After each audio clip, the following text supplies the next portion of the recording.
I don't think the biggest issue is anti-Semitism on the right or on the left. I think the biggest issue is that America has become godless, that America does not understand who God is. And I'm not trying to oversimplify it or make it like just a simple fix, but no, it really is a simple fix. We don't know who God is, and we don't respect nor honor nor cherish God. And all the other issues, the anti-Semitism, to me, that's not is the biggest issue that America has.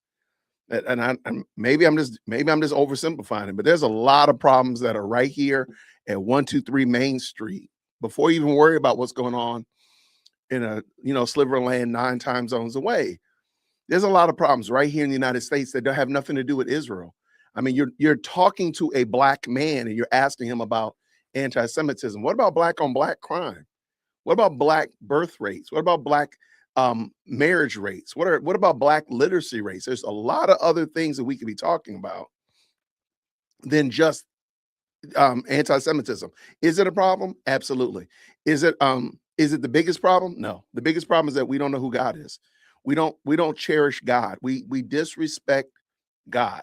And the byproduct of that is anti-Semitism, is crazy out of whack single moms running around America and such of that nature. Everything else is a byproduct of that. There you go. That's my solution. But I'm gonna let him finish it up. But I disagree with this question. I don't think that needs to be the primary question by a mile. I don't think that's the biggest issue. All right, let's go. I think it's really the devil. I think the devil has captured the minds of a lot of people. And it doesn't matter what side you're on if you're captured.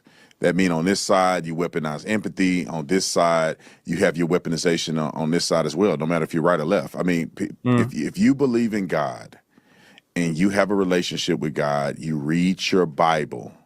If you read not unless you read the Torah or the Bible, like the Christian Bible, where we have the New Testament and the Old Testament together.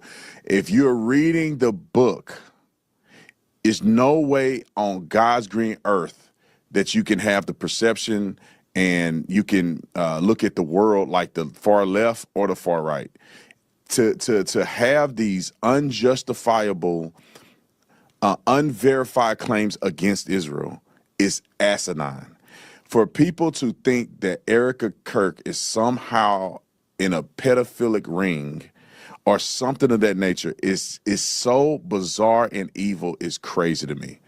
And, because Erica works with our church when it comes to sex trafficking rescue. She's been connected to our church when it comes to sex trafficking rescue. We have the biggest sex trafficking rescue, I could say, the facility is one of the biggest. The movement that we have at our church, Dream City Church, is the biggest in the country. And my wife and I donate and support the church in that. We know they're not doing nothing crazy. Luke Barnett is our pastor. Tommy Barnett has established Dream City Church, the Dream Center, and all this for the last, I don't know how many years. He's 80 years old now and still preaching and still in the movement. So for people to insinuate certain things is Somebody correct me if I'm wrong. Didn't Candace call out Dream City Church? I feel like that name came up before. I could be wrong, but I feel like she said something about Dream City Church. That's wild. And I'm gonna have to look into it. Maybe it was, I feel like it was like she said something about that church. You're right. I thought so. That's wild work. Okay. All right, let's go. I think she did. Okay. All right. Anyway, so she calling out Brandon Tatum's church and he gonna let it slide. I'm sorry. I'm just saying. Gotta be either evil. It's evil to start with, but I think that they're being influenced by the devil. I cannot see that anyone with common sense or relationship with God would even believe what they believe. The Israel thing is crazy to me. I don't understand, dude. Like, you cannot like what Israel is doing as a government. I don't like what our government do half of the time. That's totally normal and fine. You can have critiques of the war, right? You say, something happened to the screen. Can you still see me? Yeah, I see you. Okay. So, you can have your critiques on Benjamin Netanyahu, the execution of the war. You can say, I don't like the fact that the war lasted that long. I think that, you can have your critiques, but people that go far beyond that to say that the Jews run America, the Jews did 9/11, the Jews can't win. Like, the Jews killed Jesus. It goes down this crazy rabbit hole that I think is insane to me, to be quite. I obviously completely agree. And as you can see, my dear viewers, you can see how courageous and morally clear Brandon is about all of this. And you're such a breath of fresh air. Let's unpack this a bit more. First of all, you're saying that it's evil and it's the devil. I mean, I very much resonate with that. But is there a way that we can diagnose that a bit more in terms of how it manifests? Because the Satan will utilize the most negative emotions within us. And, so what kind of emotions do you think are driving this? Like, is it resentment, envy? What's driving that? And what is the pathway for people who are stuck in this rut to help people come out of that and see the light? Okay, I'm going to answer the question, and then I'm sure Brandon Tatum's going to give his answer. We'll see what happens. First of all, I think the diagnosis of the problem is, again, as I said before, people don't know who God is. So the solution to the problem is to preach the gospel. It must be on the forefront of our minds. It's not, I must attack this particular sin or vice in society and in culture. The problem is, I must tell people who God is, and they must fully understand that they are sinners in the hands of an angry God. That's it. That's the solution. So I properly diagnose the problem that people don't know who God is. Because once you know who God is, then you can once you orient him as your North Star, everything else can get in its proper place. There's a song from the 80s called Love in Its Proper Place. Once you put love in its proper place, you put God in the proper place, everything else makes sense. Everything else falls into place. So we're trying to put everything else in place, and God is not in his proper place in our lives, so in our society. So here, again, whatever the issue is, whatever the problem is that you want to point at, your pet sin in the world, I guarantee you the problem is that people don't know who God is. There it is. So that's my solution. Let's see what Brandon says. Here we go. What you guys say, Brandon? Yeah, I think Satan is very cunning. Satan is not, in my opinion, this red figure with bull horns on his head. Satan manifested in the Garden of Eden as a serpent, very cunning. And Satan uses elements of truth to then expose a bigger manipulation into a lie, right? When Adam and Eve were in the Garden of Eden, and Satan said, if you eat from this forbidden tree, your eyes will be open to good and evil, right?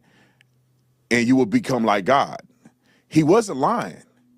But what he didn't tell them was what was the negative effects and how would that terminate the existence of humanity, and now we're headed towards a path of death. He gave a little bit of truth in order to manipulate a person into a complete devastating lie. And I think that the devil will work with whatever abilities a person has in order to help them be the best manipulator that they can. Some people are operating off envy. Some people are operating off jealousy. Some people are operating on revenge. Some people are operating on pure evilness. And it just really depends on the person and what their attributes are that the devil can use it to his advantage. So they're essentially working together with different talents. It's almost like the Avengers of hatred and evilness that's destroying our country, your country. I mean, I don't know if you live in the UK, but it's destroying the world, in my personal opinion. And the only way out is to have a real relationship with God. That's the only way out of this for people. And if people don't believe in God, they have no chance anyway.